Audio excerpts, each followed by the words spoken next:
when you are just starting out, not having an audience can be a bit of a difficult thing because your audience offers you feedback based on the content that you post that they will help you to figure out what they want. The style of content, the type of posts, what the topic should be exactly. When you don't have the feedback of an audience, what should you do? When you don't have the feedback of an audience, start marketing toward a perceived audience. Somebody that you have imagined up, and go to as much detail as possible. Create a couple people that you think like would be the average person of who you are trying to market to. You might find that as you're describing this person, you might be, at least in part, describing yourself. I would imagine that a lot of you who are building a business in a particular industry have been a part of that industry before starting your own business. And you know from being in that industry that what people are looking for because you've been in that industry. And having worked in that industry before starting your business, you know what people are looking for out of a product. You're trying to solve a problem. So you know exactly kind of who your audience should be. And in reality, you're probably kind of marketing to yourself without entirely realizing it. And this can be an incredible realization because you know yourself. You know what you like.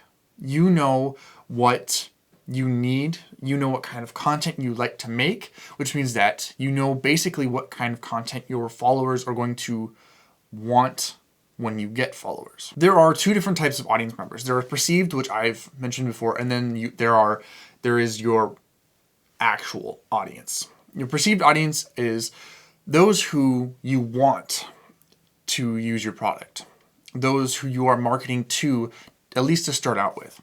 Whereas your actual audience are those that are the people who are really using your product. They are the ones who are buying it, using it, and giving you feedback. These are the people that you need to start marketing to once you gain these followers, these audience members, or these consumers.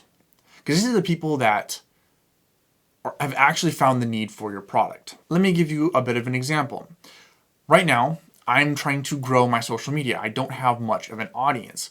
So my perceived audience are small businesses.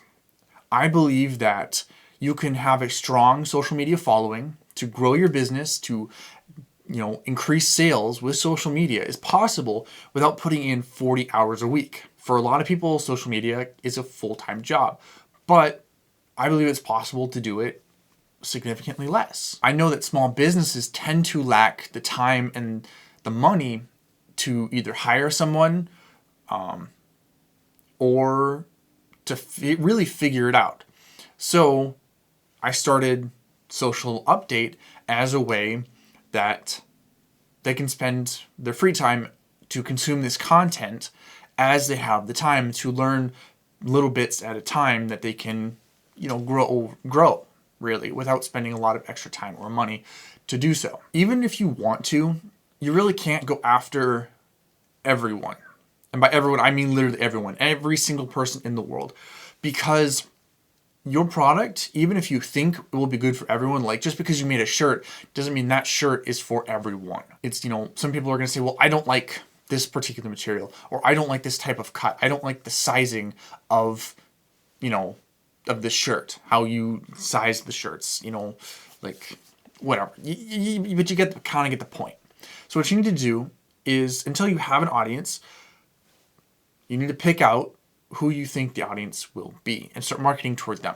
This will save you time and money. You see, large corporations tend to waste a lot of money trying to just simply put the name and product out. Let me give you another example of this. So I've run sound at football games, collegiate football games, and there are certain manufacturers of certain beverages that they pay a lot of money to get themselves mentioned at these college games. And this is a huge beverage company that I'm talking about, one that everybody knows about. They're trying to get to everyone. You see ads of this particular company, on TV, on YouTube, going throughout social media. They spend millions and millions of dollars in advertising to everyone. Most companies cannot do this. So having even the perceived audience saves you time from trying to fumble around to figure out how to get your name across just to everyone. Don't. Do not fall into that trap because you do not have the time, you do not have the money. And even if you did have the time or the money, I don't suggest it because you're going to waste a lot of it. You see, when you put out ads to everyone, regardless of background, of everything, and until you have a real audience, remember that posting consistently is your friend, and experimenting especially is also your biggest friend. Because you might think that one type of content is going to do well, and maybe you even like making that content. But it's not quite doing how you hoped, so try a different style of content.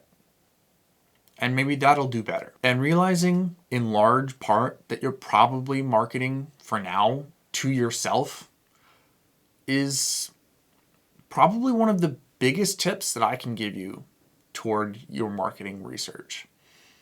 We are attracted to people who talk like us, who think like us, and believe the same things that we do. Use it to your advantage. Yeah. Thank you so much for watching. Have a great day.